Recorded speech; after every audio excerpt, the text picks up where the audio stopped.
up, y'all? Donnie, Angry Fish Sales, Arizona Pacu. Today is water change lesson day. We're going to teach you guys how to do water changes the proper way. We've got 3 different style setups. We've got this one, which has 2 canister filters on it. We're not going to be changing the media in the canister filters. This is just basic water change setups. We've also got hang on the back filters, which have hang on the back filters, obviously. And then we've got a 175 gallon bow front with a sump setup. So we're doing a 180 with canisters, 175 with sump, and 2 40 gallon breeders with hang on the back filters. Let me show y'all what we use to do all this. Necessary tools we use for this. I don't know if you use the same shit, but this is what we use. We've got Chem Safe. We use a lot of this stuff.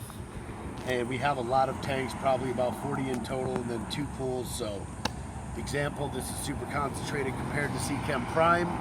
This one actually, 1 teaspoon treats 265 gallons. Make sure I'm telling you that right. I actually use a 1/4 teaspoon for every 300 gallons. So, see, I was already fucking up.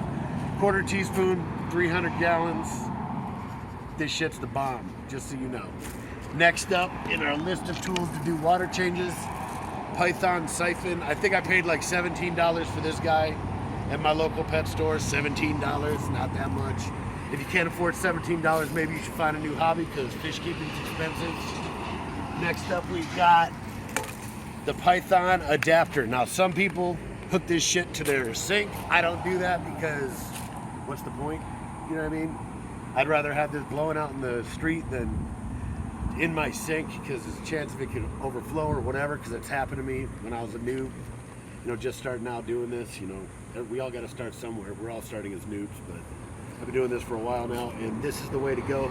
2 hoses, one runs into your house, hooks up to this guy, your Python siphon filter, and then the other one, this green piece of shit I bought at Ace for like $10, hooks onto the actual hose spigot. I think it's called a spigot, right? But anyway, let's get started on these water changes. I'll show y'all how it's done. All right, y'all, we've got the hose running on the siphon mode. There's only 2 modes. You can't fuck this up. There's only 2 modes. Siphon, fill. That's it. That easy. So we're gonna go ahead, put our siphon in. You can see it sucking the water out.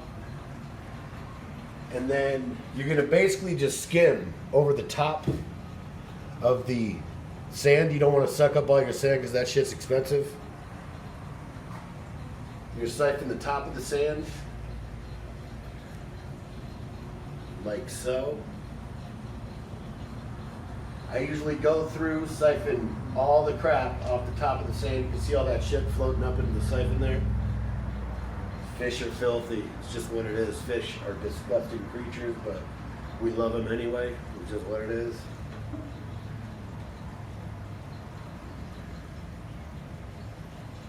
I almost forgot a key step here, guys. Normally, I shut my canister filters off, shut down all filtration, all the other shit, especially on the sump setup, we shut them off. So you don't want air and shit going back into your canisters. So I'm gonna do that right now. Either way, the water's got to drain, so leave that hanging so it's sucking water out.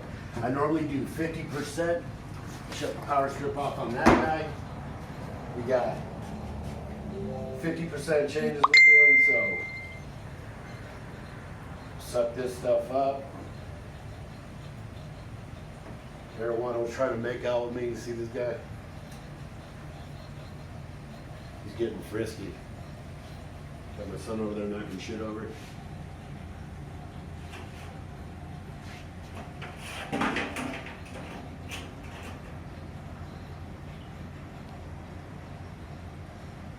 Once in a while, this thing will get clogged as you're sucking up their crap. I don't know what they ate last night. Maybe they had nachos or something. No idea. But sometimes it'll get clogged up. All you got to do is reverse the siphon, blow the shit back in, suck it back up, just like that. It'll unclog it when you reverse that siphon.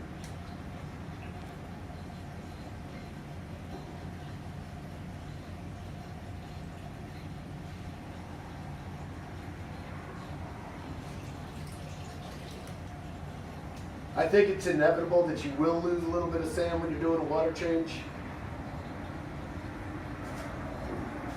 It's just the name of the game. It's how we play. I don't know how other people do water changes. This is how I do my water change. So.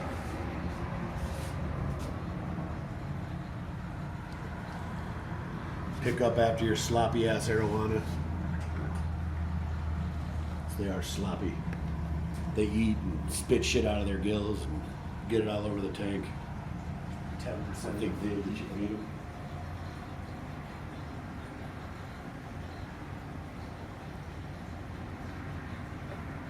And it doesn't have to be perfect. Nobody's grading you on this shit.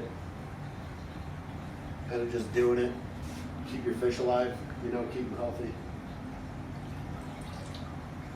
The main thing is cleaning the water though. You change the water because the ppm, the parts per measure of shit compared to clean water is always gonna be higher if you're not changing your water, which is in turn gonna raise your nitrates, raise your ammonia levels, all that fun stuff. So make sure you do this.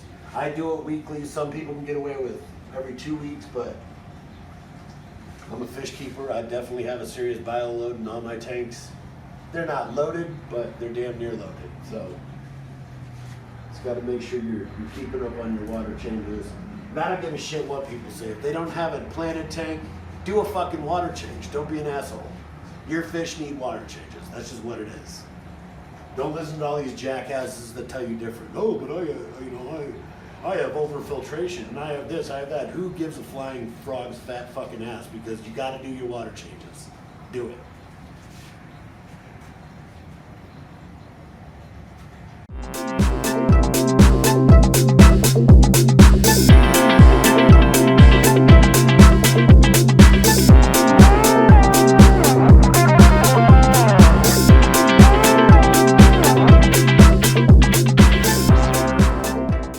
So basically we finished draining. Now we're going to reverse the siphon. And when we reverse the siphon, we want to go ahead and blow out all the sand. Because what can happen is air gets trapped in the sand along with food, other things, which in turn creates nitrogen pockets. Nitrogen pockets can kill your fish. Make sure you blow out the sand. Nitrogen pockets are no bueno. To reverse the siphon on a python, basically, see it blowing out. Water wastage in Tucson, Arizona. Take this, push it in, turn it. It likes to come loose for some reason. Make sure everything's tight. Now we're filling.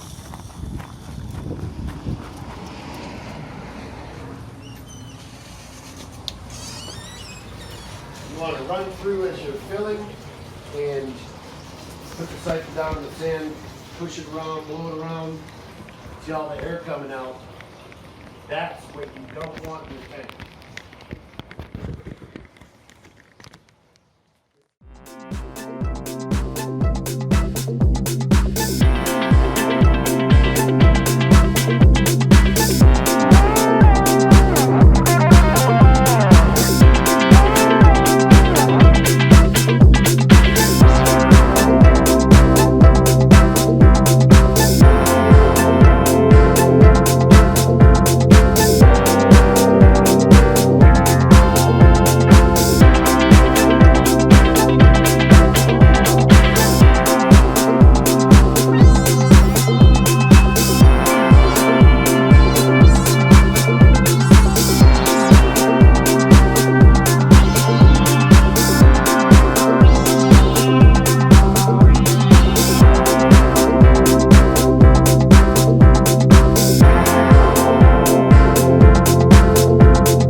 So this has been our first and only installment of how to change your water.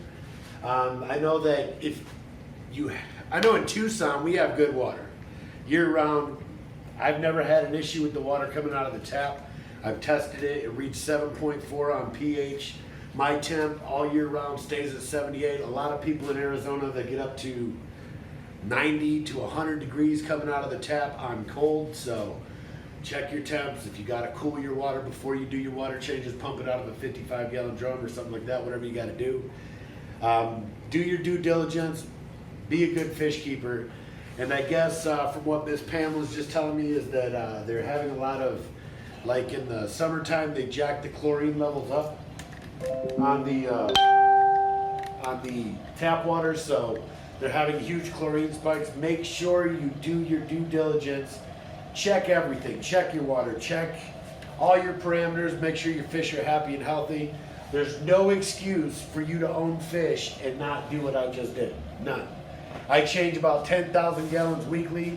You got 1 or 2 tanks, you got no reason. I have no reason. If you're gonna keep fish, keep them alive and healthy. Don't be an asshole. Have a great rest of your day, fish fam.